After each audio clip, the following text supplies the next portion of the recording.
Just watched a video. It is midnight. I just finished a workout and something clicked. I watched a video that made something else click that I watched earlier today, and that's this.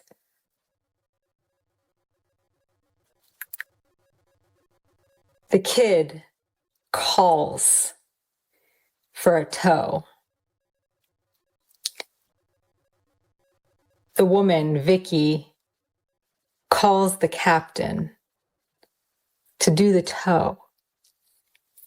And she says, this kid's grandfather, this Jerry Ackerman, is a member. Before she says the guy's name, the captain says, Jerry? I just got off the phone with him. I literally just got off the phone with him. And he said that they don't need a tow, that they're fine. So, hold on. The grandson is calling for the tow simultaneous to the grandfather calling the captain of the towboat saying they don't need a tow before the captain gets a call from Vicky. When did the kid call the grandfather?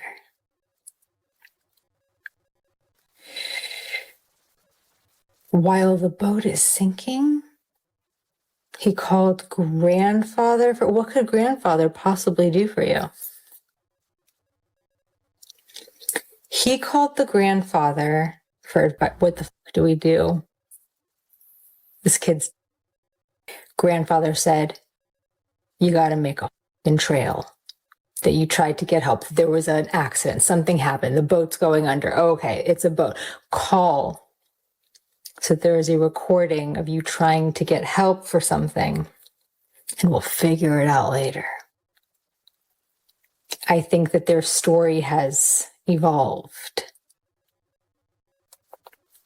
But that was what the grandfather thought of then, to create a timestamp in history of what was happening, what they were doing, where they were,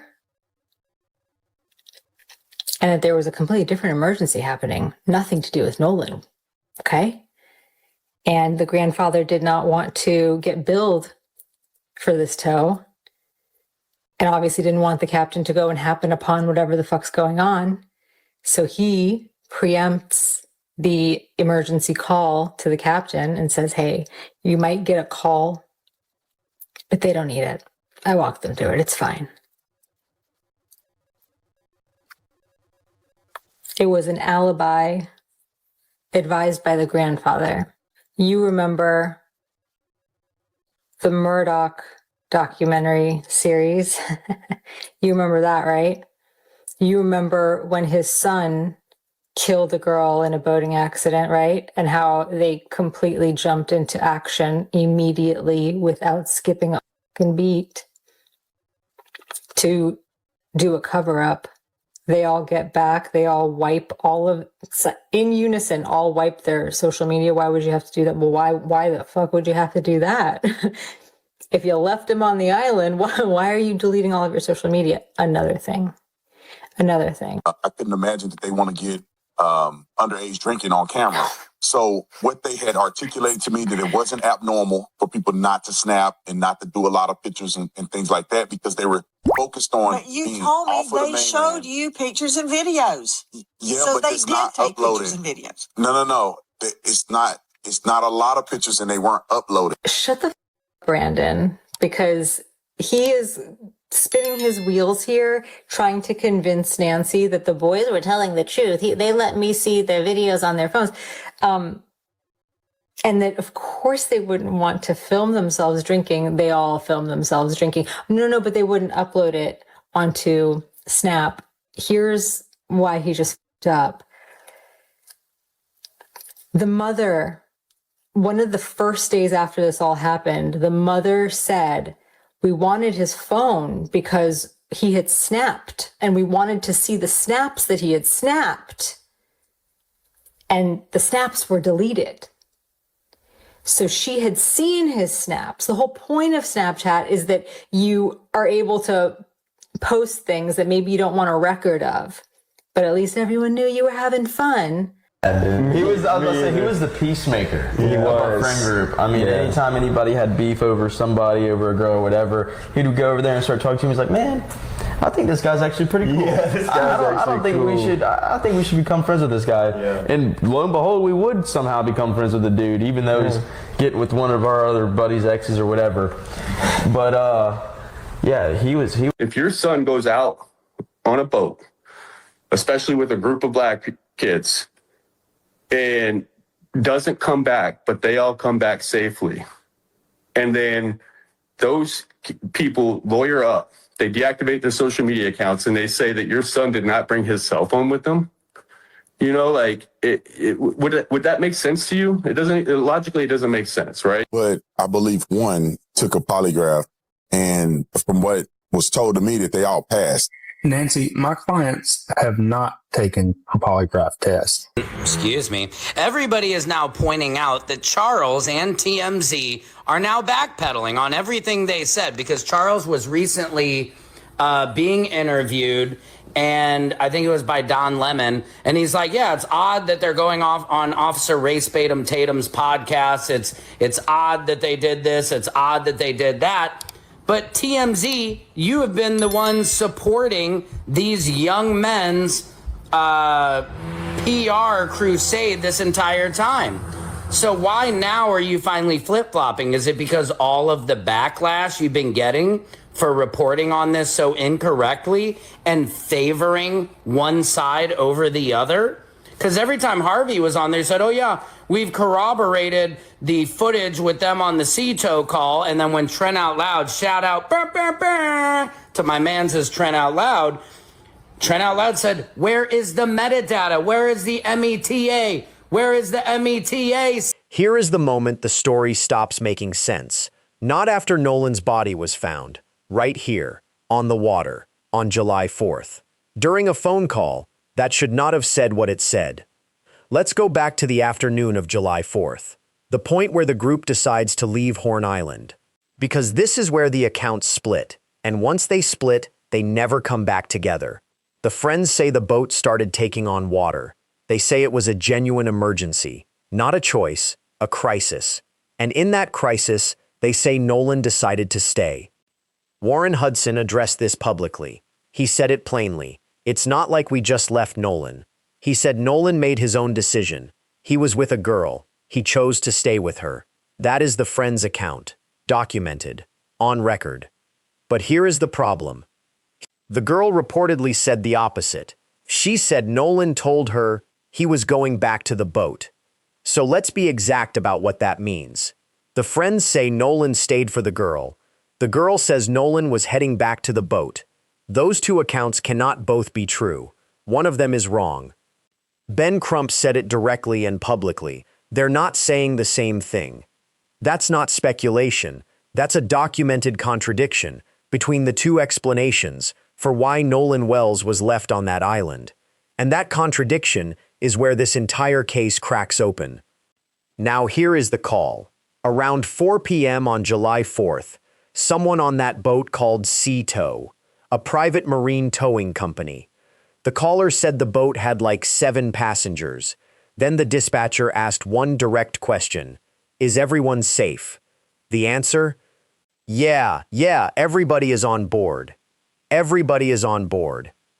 At that exact moment, Nolan Wells was not on board. The caller also said this.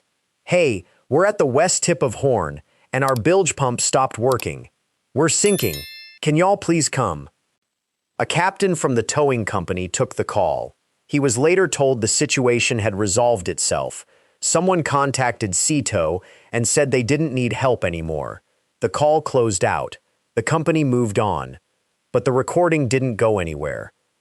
Ben Crump's legal team has confirmed forensic audio specialists are now reviewing that call, the complete call, every second of it, at a forensic level. Now, What does forensic audio analysis actually do? It goes deeper than the words on the surface. It examines background audio, secondary voices, ambient sounds in the environment, what was happening on that boat while the caller was speaking, whether the tone, the pacing, and the words match the situation being described. The Friends attorneys have a clear position on this call. It was legitimate, a sinking boat, a real emergency. Attorney Tyler Cox said publicly, "You can always find another ride off the island. There were 2,000 people there. He wasn't left alone by any means." That is the defense position. 2,000 people on Horn Island. Nolan had options. The boat was going under. It was an emergency. Those facts may all be true. But here is the one thing that position cannot account for. When the caller told the Sea Tow dispatcher, "Everybody is on board," Nolan Wells was not on board. That statement is now being examined. Word by word, second by second, by forensic audio specialists, hired specifically because that call is considered significant enough to analyze at that level. Now stay with me, because legal analysts have drawn a specific comparison here, and it deserves to be handled carefully. Comparison is not accusation, but pattern matters. In 2019, Paul Murdaugh died in a boating accident off the South Carolina coast. In the hours after that accident, family members began wiping social media, coordinated, simultaneous. The official story was established.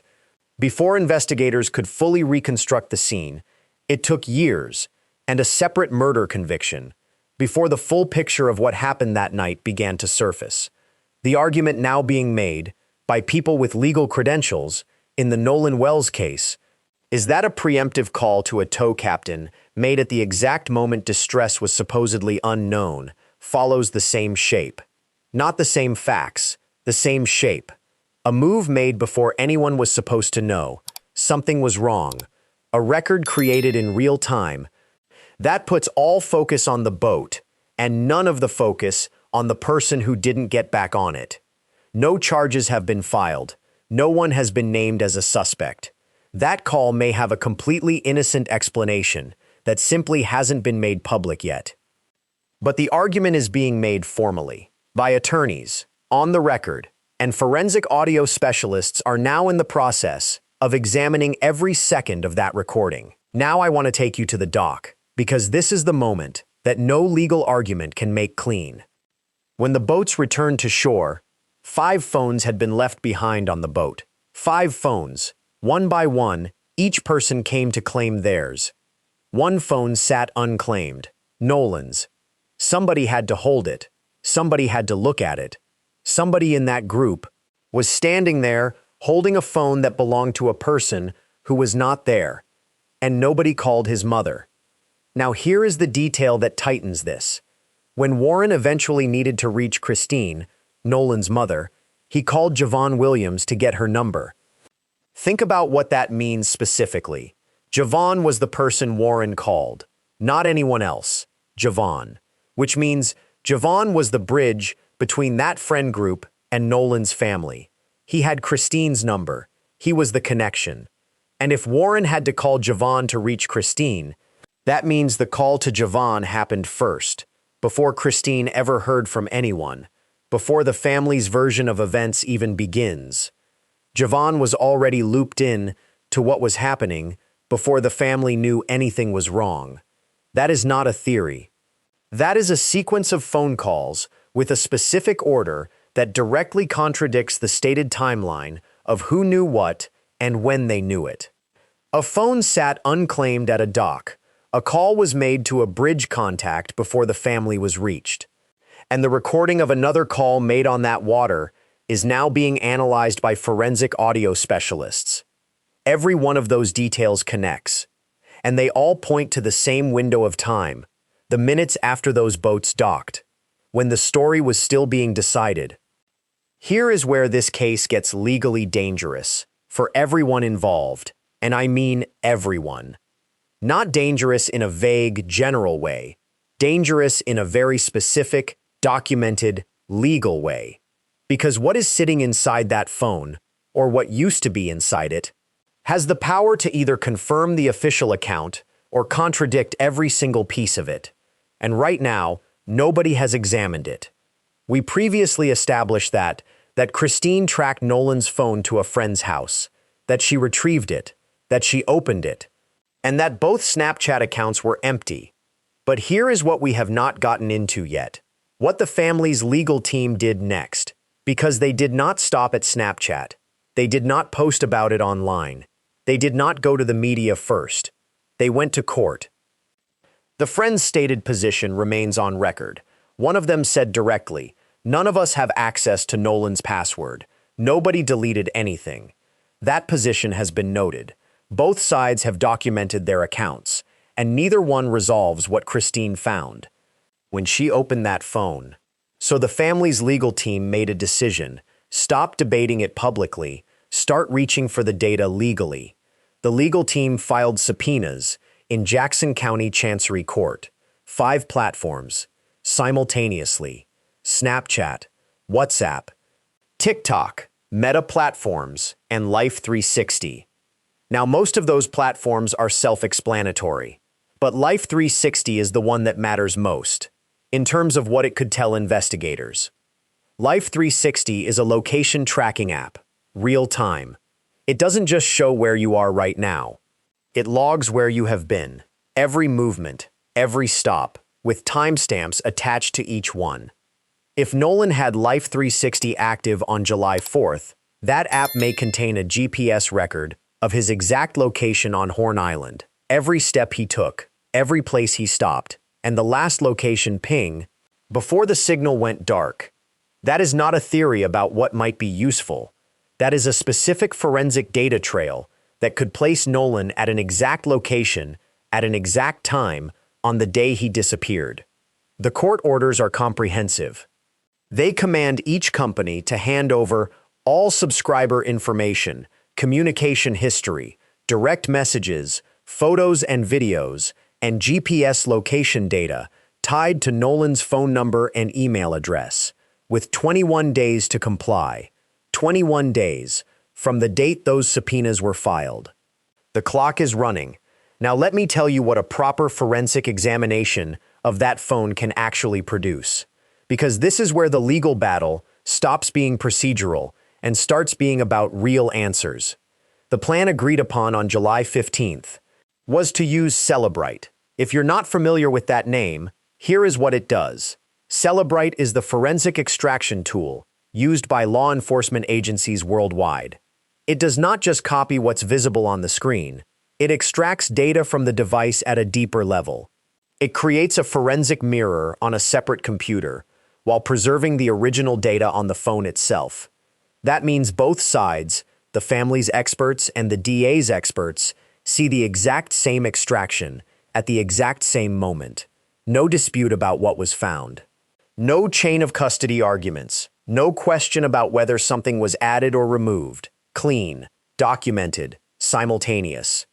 Trial attorney Dante Mills, who has participated in joint forensic phone examinations, explained specifically what investigators can determine from this process. He said both sides can find out exactly what happened to that phone, and then he drew a distinction that matters. He said, it's a little different than when you're talking about blood samples. With electronic evidence, those things are going to be consistent. Consistent. Digital evidence does not degrade the way physical evidence does. What was deleted can potentially still be recovered. What was accessed is logged automatically. What was sent, received, or erased leaves a trace in the system. A digital forensics expert confirmed this directly. They said things deleted at some point in time are still there and can be recovered if they have not been overwritten by new data.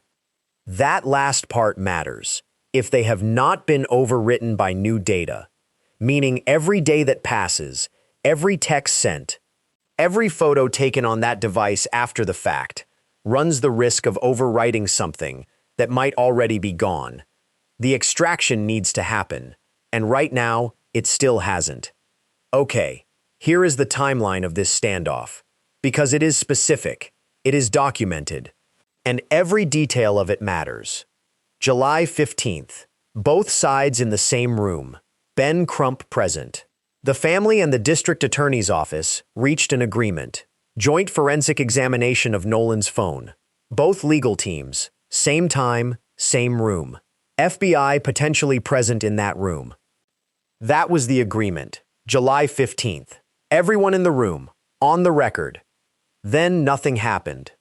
For nearly a month, the DA's office did not follow up. No date was set. No forensic protocol was drafted. No chain of custody terms were put on paper. Nothing. Then a letter arrived.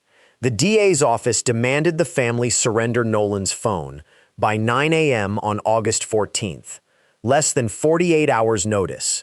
And here is the specific problem with that deadline. The family was out of state when the letter arrived.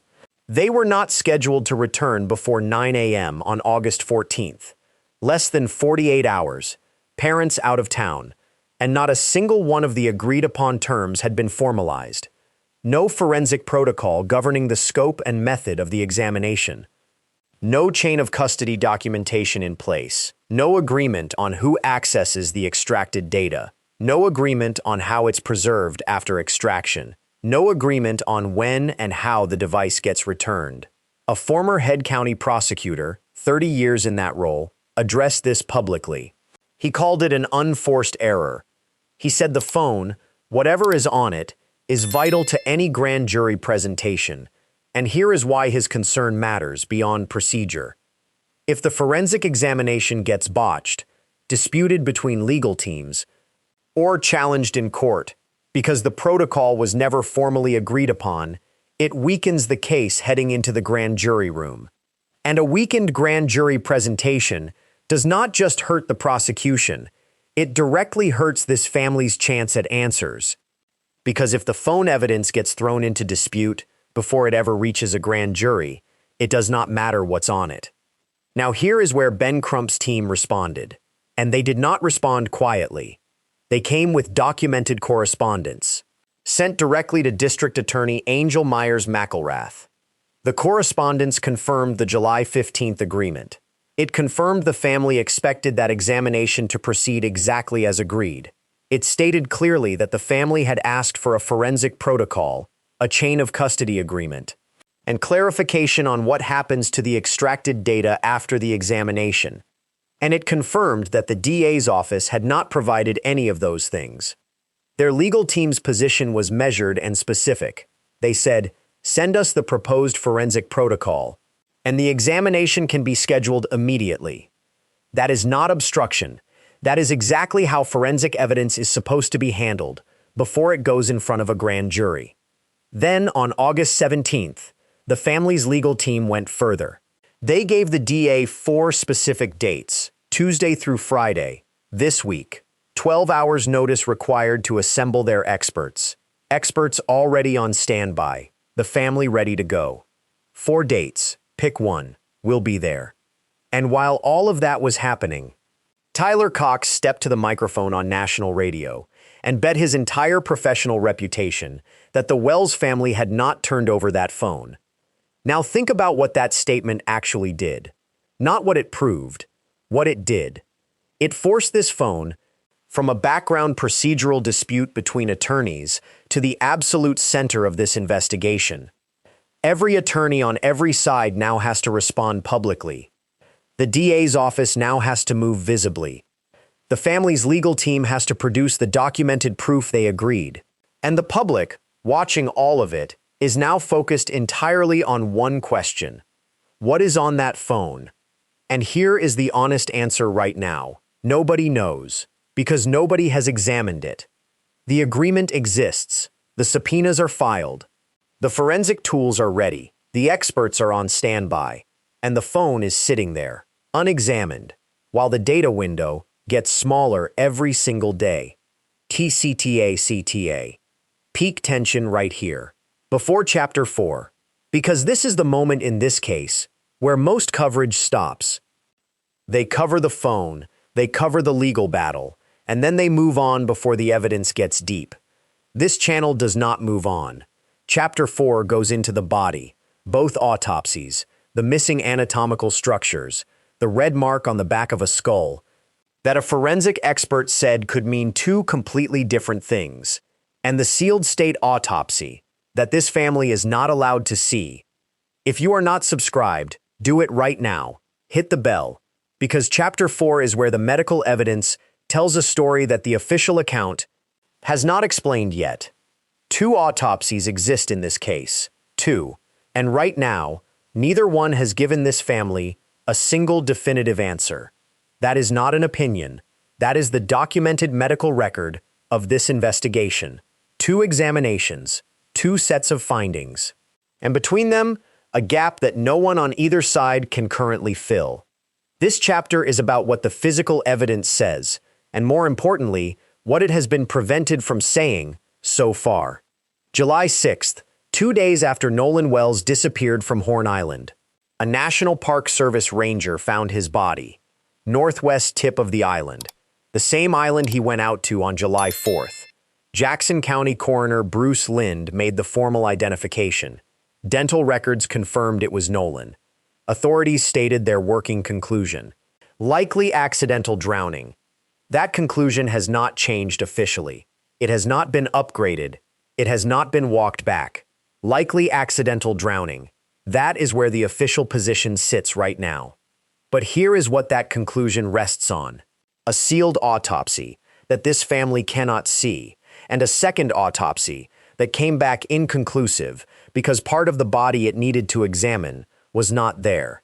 That is not a strong foundation for a conclusion of any kind, and the physical evidence has not stopped raising questions. Since the day that body was recovered, the Mississippi State Medical Examiner completed the official autopsy. Its findings will not be released publicly, not now, not before the grand jury convenes. District Attorney Angel Myers McElrath stated it plainly. Every unnatural death in this county is presented to a grand jury. Investigators will not discuss evidence while the investigation is active, because doing so could compromise the grand jury process. Now, is that a legitimate legal position? Yes. Is it the standard approach for cases like this? Yes. Is it the right call for a clean grand jury presentation? Yes. But here is the tension it creates, that no legal explanation resolves. This family has buried their son. They are fighting in court over forensic protocol. They are reading subpoena language from tech platforms. And the most official piece of medical evidence, in their son's case, is sealed. They are being asked to trust a process that is holding the most critical finding completely out of their reach. That is the reality of where this family sits every single day. So the family did what families do when the official record is sealed. They commissioned their own examination. Colin Kaepernick, actor and activist, paid for the second autopsy. That detail matters, because it speaks to how wide the attention on this case has spread. The examination was performed by Dr. Roger Mitchell, board-certified forensic pathologist, president of the National Medical Association. That is not a fringe credential. That is not someone pulled from a podcast recommendation. That is an elite appointment in American forensic medicine. Ben Crump announced the preliminary findings at the Knox National Convention in Chicago. The result was one word: undetermined.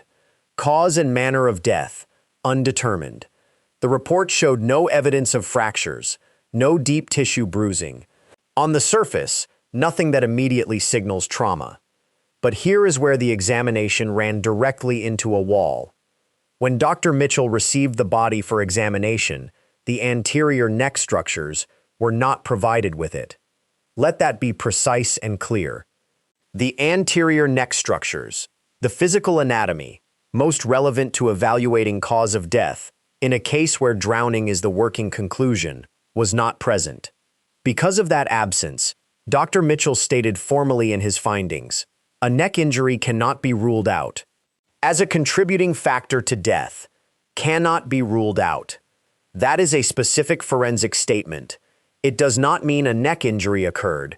It means the structures needed to examine for one were not there to be examined. So the question cannot be answered. Not yet.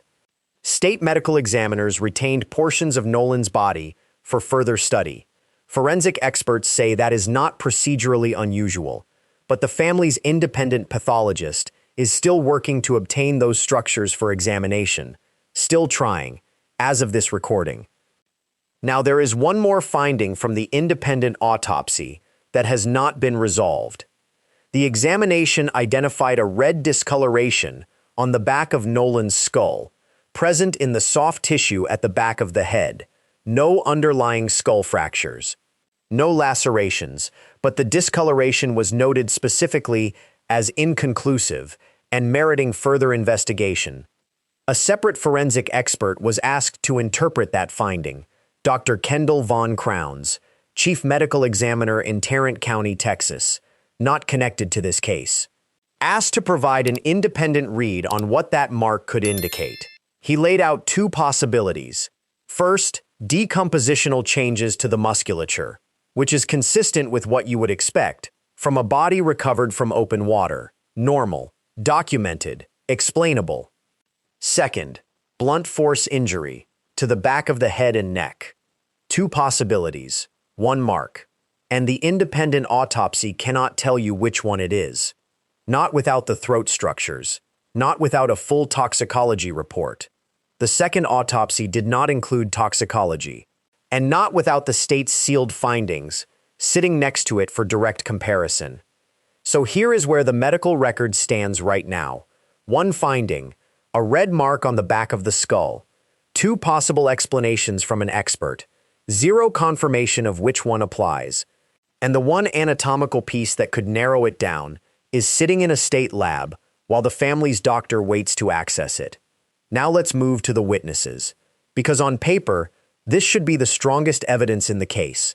Two people who say they saw Nolan Wells after the boat left.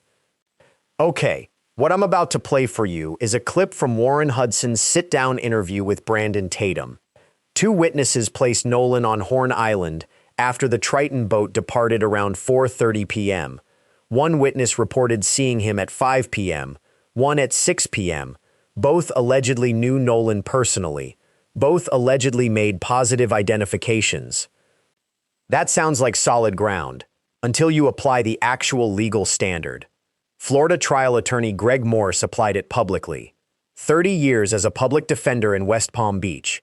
He has spent 3 decades watching eyewitness testimony hold up and fall apart in courtrooms. He walked through Mississippi's official eyewitness identification criteria, the framework courts actually use when evaluating whether an identification will survive scrutiny. Distance from the subject at the time of the sighting, lighting conditions in that specific location, any obstructions between the witness and the person identified, whether either witness required corrective lenses, whether either witness had consumed alcohol that day.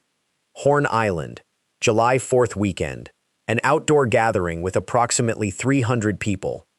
Gulf Coast summer heat, late afternoon light, alcohol present, documented at this gathering.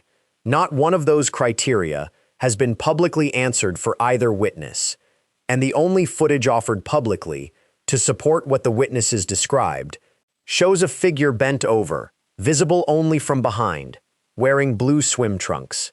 Nancy Grace addressed that footage directly on air. She said, and this is a direct quote, "I would tear that up in court." Now here is the fair and accurate counterpoint.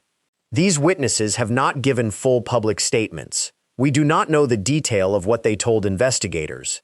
The DA's office has deliberately withheld evidence to protect the integrity of the grand jury process. That is legitimate. Their full accounts may be far more detailed than anything that has reached the public. But the public claim has been made. 2 credible witnesses, positive identification, and a 30-year public defender applied the legal standard to that claim and found it publicly unsupported.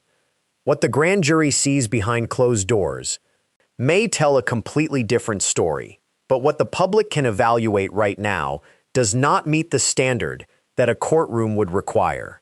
Now here is the piece of this chapter that ties the medical evidence directly back to the physical geography of that island. Ben Crump's legal team hired ocean engineering experts, not investigators, not attorneys, engineers who specialize in ocean current analysis. They are examining the current patterns, the drift direction, and the tidal movement in that area on the night of July 4th. Here is why that matters specifically. Nolan's body was recovered at the northwest tip of Horn Island. The last confirmed sighting places Nolan at a different location on that island. If a body enters the water at one point and ocean currents carry it to another, the recovery location alone does not tell you where that person entered the water. That means where Nolan entered the water is a forensic question, with a forensic answer, not just a matter of witness accounts. A 22-page independent analytical review was completed examining this case. It covered photographs, videos, GPS coordinates, and all available witness accounts. Its formal conclusion? There is a material gap in the timeline between Nolan's last independently corroborated sighting and the reported departure of the boats. The report is specific about what it does not conclude. It reaches no finding on criminal or civil responsibility. It does not name anyone. It does not assign blame. What it does say is that the available evidence leaves a window that investigators have not publicly accounted for. A material gap. That is the formal language of a structured independent review. Not social media speculation. Not anonymous accusations. A 22-page documented analysis that says a window exists, that the evidence has not closed.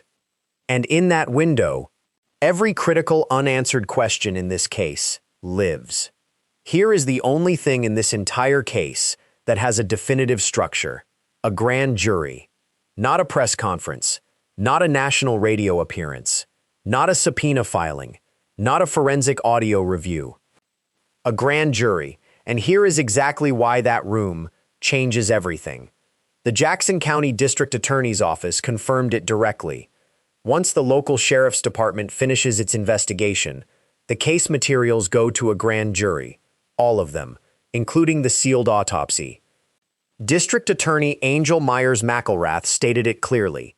Every death in this county that is not a natural cause and not a non-criminal accident is presented to a grand jury. Standard procedure. This case is no exception. Now here is what most people misunderstand about what a grand jury actually is. It is not a verdict, it is not a trial, it is not a public proceeding. It is a question, asked formally, under oath, with subpoena power behind it. And that subpoena power is the tool that changes the entire dynamic of this investigation. Because here is the reality of where this case has been for the past several weeks. Voluntary cooperation, people speaking when they choose to speak, evidence being turned over on agreed timelines, legal teams negotiating protocols. Voluntary cooperation has limits. A subpoena does not. The grand jury can compel testimony from every person who has chosen not to speak publicly. It can access records that have not been voluntarily produced. It can hear the sealed state autopsy. It can hear the complete forensic audio from the CTO call. It can hear whatever is extracted from that phone, if and when that examination finally happens. Everything that has been sealed, withheld, disputed, or stuck in a legal standoff becomes available to that room. Now here is the legal infrastructure that has already been put in place before that grand jury room ever opens. Friends, family members, local officials, all of them have been formally notified. Do not delete any records. Litigation is reasonably anticipated. Spoliation letters have gone out. Preservation demands have been served. Those are not suggestions, they are legal instruments, and ignoring them has consequences. At the same time, state officials are issuing a separate warning. Fake documents are circulating online, connected to this case. That is a specific problem, not a general one. When fabricated evidence enters the public conversation, it does not just spread misinformation. It poisons the real record. It hands ammunition to anyone who wants to dismiss the legitimate questions in this case. And it makes the investigation harder to conduct cleanly. The Mississippi State Medical Examiner addressed it directly. Sharing unfounded speculation only serves to create unnecessary obstacles during the investigative process. That warning matters, because a grand jury presentation depends on clean evidence. Anything that muddies the public record before that room convenes creates problems that prosecutors then have to manage inside it. There is one more legal development that has not been fully addressed yet. The attorneys representing Nolan's friends are considering formal legal action over allegations that have been made against their clients publicly. A defamation lawsuit is on the table. And the reason that matters to this case specifically is what it tells you about the environment this investigation is operating inside. Friends and their family members have received documented death threats. They have been doxxed, personal information published online. Those are not legal arguments.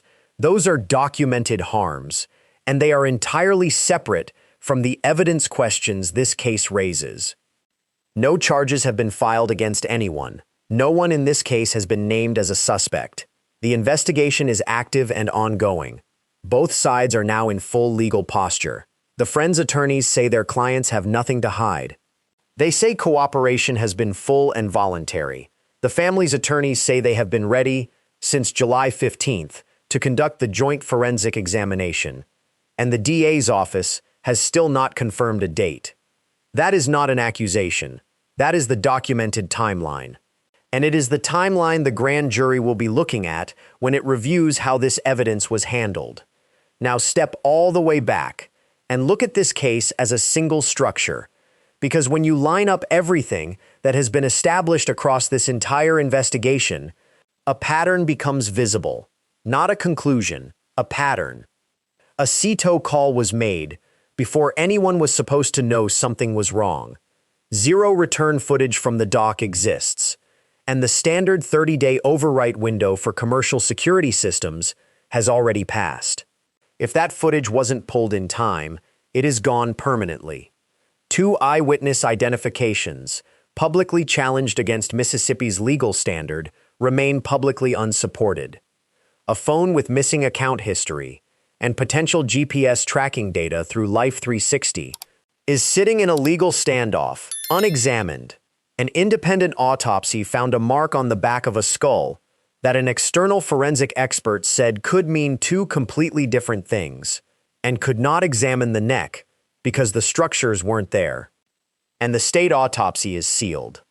Now add to that the legal evaluations from experienced professionals. A former 30-year head county prosecutor called the handling of the phone evidence an unforced error. A 30-year public defender applied the legal eyewitness identification standard and found the public claim unsupported. A 22-page independent analytical review formally identified a material gap in the timeline between Nolan's last corroborated sighting and the reported departure of those boats. Every single piece of evidence in this case has either a gap, a dispute, a legal standoff, or a seal on it. That is not bad luck. That is either a series of circumstances that happened to align on July 4th, or choices made in real time. That shaped what investigators would later be able to find. The grand jury gets to decide which one. Now I want to come back to where all of this begins. Not the legal filings, not the forensic standoffs, not the sealed autopsies. A person. Elmore Wansley, Nolan's father, said his son should be preparing for football practice right now, not being mourned.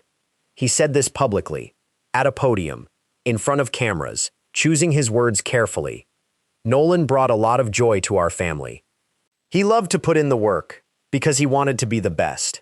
He wanted to make me and his mother proud. Football practice. That is the life this family is sitting inside of every day. A son who should be running routes, calling home about the fall semester, being 18, alive. Instead, Elmore is standing at podiums. Christine is reading court filings. Both of them are waiting for a forensic examination date that has not been confirmed. Elmore said, "We're going to keep pushing and fighting until we find answers." There is no legal caveat attached to that sentence, no footnote, no qualification. It is a father, and it is the most straightforward thing anyone has said in this entire case. Let's be exact about where this case stands right now. Because precision matters here. The state autopsy is complete. Its contents are sealed, unknown publicly. The official working conclusion has not changed. Likely accidental drowning. The independent autopsy returned undetermined. Neck injury cannot be ruled out. Those two findings sit next to each other and do not resolve each other. The phone has not been forensically examined. An agreement exists. No date has been set. The CTO call is under forensic audio analysis. No findings from that examination have been released. The eyewitness accounts have not been tested under oath.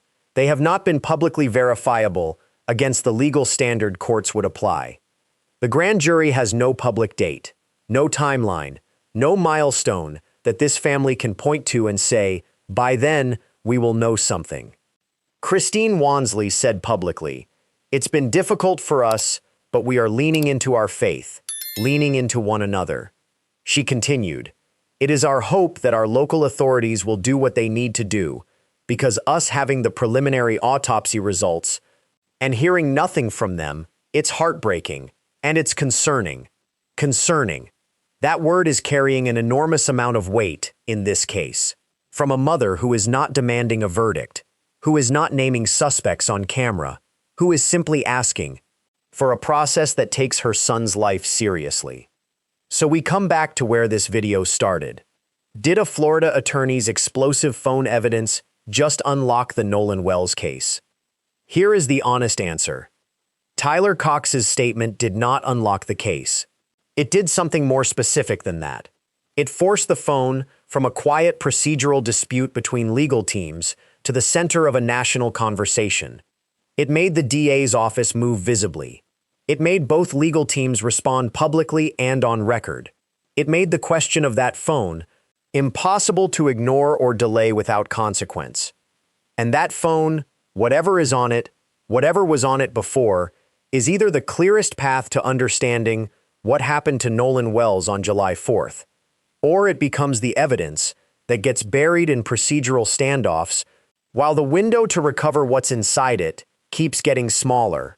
The grand jury room is where this resolves, not in a press conference, not on national radio, not in the comments section of a YouTube video, in a sealed room, under oath, with subpoena power, where citizens examine all of it without the noise and decide.